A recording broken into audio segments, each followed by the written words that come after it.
think probably is the coolest person, not just in this room, but ever. So Helen has done a variety of really kind of fascinating lifestyle jobs, trends jobs, consultancy jobs in London and New York, as if it's not cool enough already. Worked at MTV, worked at the Latimer Group, also does innovation, and is now head of cultural intelligence at Flamingo. And to me that sort of sounds like you're going to go on to MI5 next or FBI or something. But anyway, I'm taking a slightly different point of view about who are the 52% and what do they have to say and why do they have to say it. Here's Helen. Hello. Hi. It's a lot to live up to when someone says you're the coolest person in the room. But I am Flamingo, live on stage, and I do head up the Cultural Intelligence Department. Let me see if I can make this work. What we do in Cultural Intelligence is we look at changes in cultural behaviour. We look at what's happening, social and cultural tensions that are rubbing together. Sounds a little bit rude, but to try and identify like white spaces of opportunity where brands can get involved and make a difference. And a lot of what I do in my job is tell people things they don't want to hear. I go into meetings, I say something provocative, and then I leave. So today, I'm going to be provocative and kind of point the finger at us and see what we did wrong and how almost we're to blame for Brexit and the erosion of shared culture. So this is the title of my presentation, Why We, the collective we, stop listening and what we need to do about it. I'm not going to spend ages on this, but you've all heard the phrase, together alone, we're more connected than ever, yet we're all more alone than we've ever been. So we've got this sort of polarised context of people, like this dude in the middle here, all by themselves checking their phone.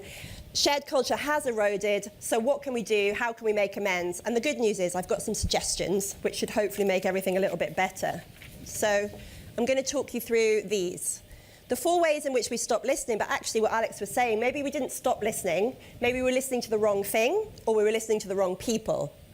How, by stopping listening, we've caused this erosion of shared culture, why that matters to brands, and how we can come together and try and rebuild the shared culture before it's too late.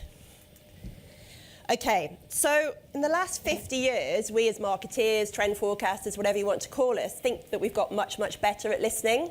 People demanded personalisation, and we gave it to them. So we've sort of said, yes, you're asking for this, we're going to give you exactly what you want. But what's happened is we've fragmented people. We've got hyper-fragmentation, we've got the cult of individuals, and it turns out that actually making choices is difficult, and people actually like to make choices as a group, and they like to say, well, I'll have what she's having, because it's much, much easier. So what did we do wrong, and how did we get to this situation? I'm going to begin by talking about clubbing, to prove that I am cool and I do know about youth culture. The public communal places and spaces where we couldn't actually fail to listen to people are diminishing. I'm sure you've all seen the stats. And I'm going to have a quote from my fellow northerner, Laverne. So she's obviously a 90s pop star, a DJ, and like me, grew up in a small town in the northeast of England where the only thing you had was clubbing on a Saturday night. So she says, the children of wealthy people have easy access to travel, books, art, theatre, trips. For kids growing up where I did, Saturday night was sacred because it was their equivalent. It was a chance to escape the world, transcend your own particular circumstances, and to live differently in your imagination. So if we look at what's happened to clubbing in the last few years, the West Midlands has lost 49 clubbing venues in the last 10 years. They were probably not very good venues to begin with, but in the same decade, the number in Brighton has dropped from 194 to 118. In Glasgow, the legendary Archers closed its door, and most recently, Fabric was shut down in London. Now, why does this matter? If you take clubbing as the ultimate sort of democratic, communal experience where people could come together, no matter what background they were from, this could be like the biggest erosion of shared culture we've seen in the UK. That's the first problem. The second problem was we thought we were listening because we were listening online. So I'm going to speak as a human for a moment as opposed to a marketeer or a forecaster. We're all becoming self-fulfilling prophecies. We listen to ourselves online. We're stuck in these sort of algorithms and choices of convenience, right? So the choices that are coming back to you are similar to the ones that you've already made. So you're being even more alienated from people with different views and different opinions. So if you were to look at my Facebook feed, you would have thought that we would have stayed in the EU. If you look at my Facebook feed, Labour would have won the last election. So Eli Parissa from Upworthy calls this the filter bubble. So you've got these modern search tools that are just giving you back what you think you already want to see. We also think that we're being egalitarian. So we think that these services like Airbnb are helping everyone be part of the same world, but actually what they are is really, really elitist. You can't go and stay in a different location all around the world if you can't actually afford a flight. And I don't know if you guys have seen all of the backlash against Airbnb if you're black. Airbnb while black, if you spend the time looking at those memes, that actually it really struggles with racism. So if you change your skin colour in your Airbnb profile, you've got more chance of being selected to stay somewhere. Also, these adverts that Airbnb put out in San Francisco, Dear Public Library System, we hope you use some of the 12 million in hotel taxes to keep the library open later. These were passive-aggressive, they were seen as condescending, and actually alienated people from Airbnb. Other examples of things that are supposed to be egalitarian and open to everyone, Pokemon Go.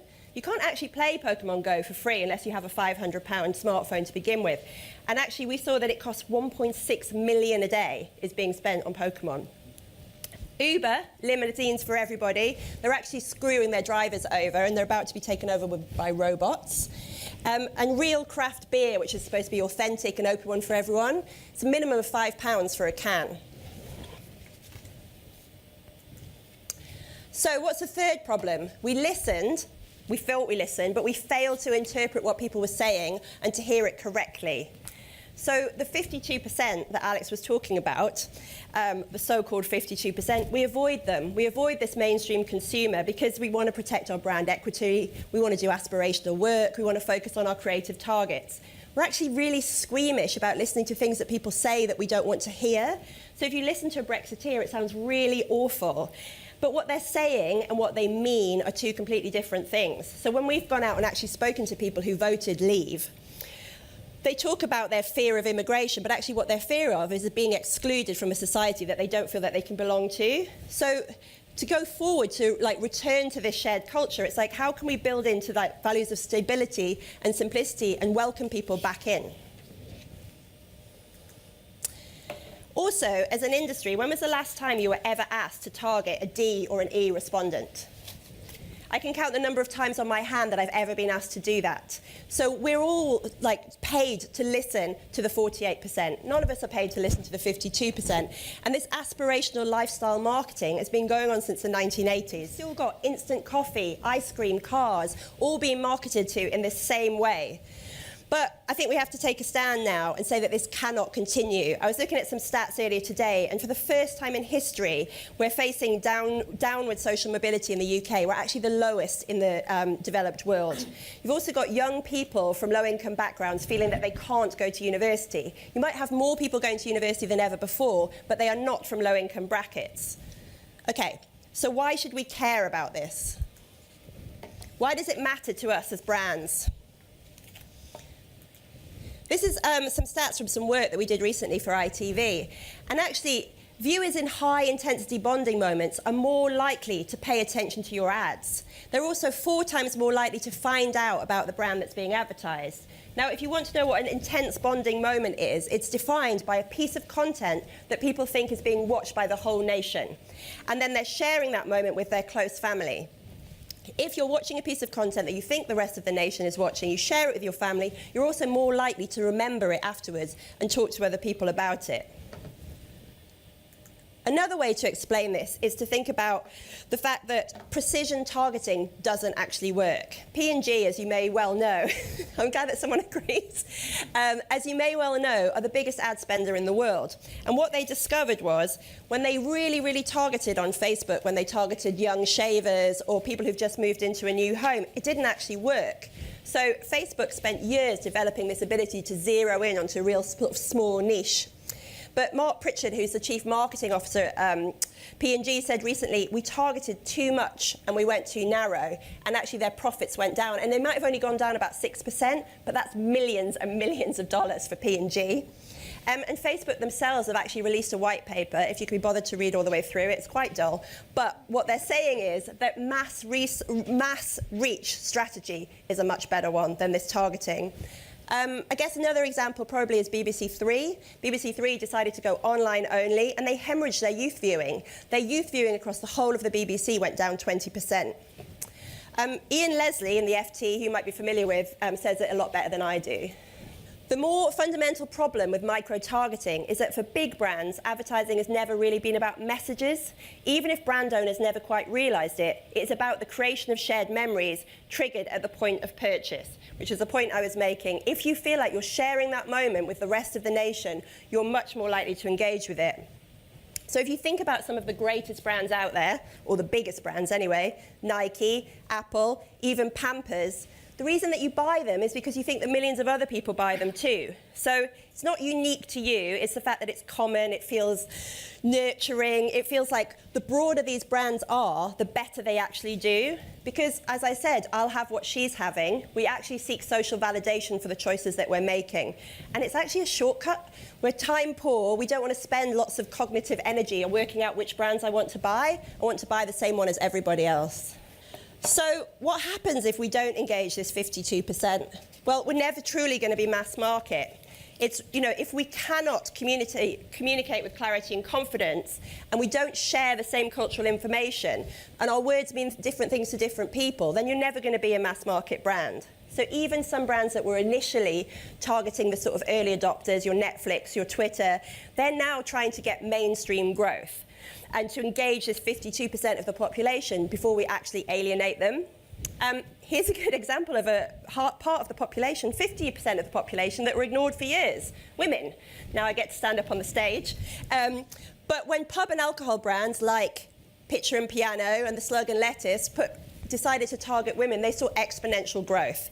There's a quote from Marshall Cohen at MPD who says, "The ability to reach the female market in what was traditionally a predominantly male market represents probably the biggest growth opportunity ever for products."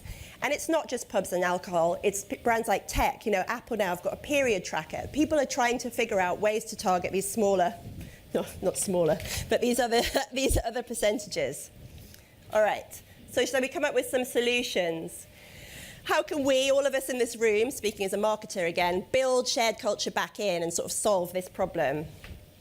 It's difficult.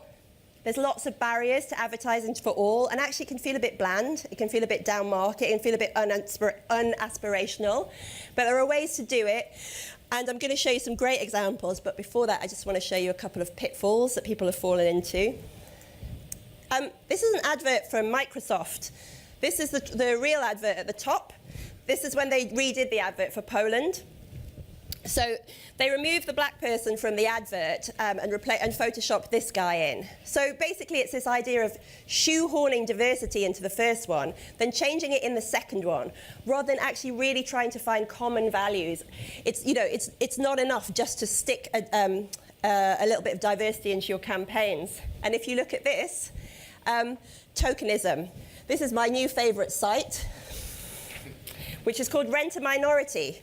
I'm going to read you the blurb for it. It says, "It's a revolutionary new service designed for those oh shit moments when you've realised your award show, corporate brochure, conference panel is entirely composed of white men for like the 5th year in a row. Suddenly you're being called out on Twitter and you need to look not racist and not misogynist fast. Actually doing something meaningful to disrupt the institutional inequality would be way too much work, so why not just rent a minority instead?" I think this is my favourite one, the intellectual black guy. He's really good for tech conferences. And he can stand next to you while you say something racist, because then you're not being racist because one of your best friends is black. So this is exactly what not to do. So I want to show you a couple of adverts where people have done a much better job of being more representative, and especially of the 52%. This is an ad for McDonald's. what they've been really successful in doing is, in their actual restaurants and in their advertising, is creating a democratic space where people feel that anyone can belong. You can find a human commonality in these adverts. So this is about anybody who has to be up late at night, regardless of your background. And it's like they're trying to show you a wide range of perspectives, not just one person's point of view. But it doesn't have to just be something considered lowbrow. If you look at the Tate's advertising, the Tate is, by all ways of looking at it, quite a highbrow institution, but actually there's no sense in their advertising which presumes that you've got any knowledge. So it's all about immersing yourself. It's about the senses. It's about the immediacy of the art and just you enjoying it and interacting with it in any way that you see fit without dumbing it down. Also, Uniqlo do great work with their Made for All campaign. It's beyond age, it's beyond gender, it's beyond occupation. And when they do designer collaborations, it's still at £15. It's still at a price that people can get on board with. IKEA, they do real life, but they do it really interestingly. They show different ways in which IKEA can fit into people's lifestyles. And I have another video for you from Morrison's. And this is about feeling included, the sense of belonging, that the underrepresented can feel like they're part of this bigger conversation. I think another brand that's doing well is the Co-op. When they brought back their logo, their cloverleaf logo from 1968, it worked on a number of different levels because it had the nostalgia of people who were familiar with it before, but actually the modern take on it was that it also worked across digital platforms, and so it had a sense of appealing to multiple generations at once. So, what should we do to get out of this situation? Well, we need to escape the airspace that we think we're living in, that everyone can be part of, but that is actually this elitist situation that not everyone is in. So we've established that building shared culture makes business sense. It's really difficult, but it's worthwhile. So you need to get out of your offices, all of us. We need to get out of our offices and go stand in an Aldi queue. When Aldi open, they give free food to the first 100 people in the queue, but actually there's always hundreds and hundreds of people in the queue.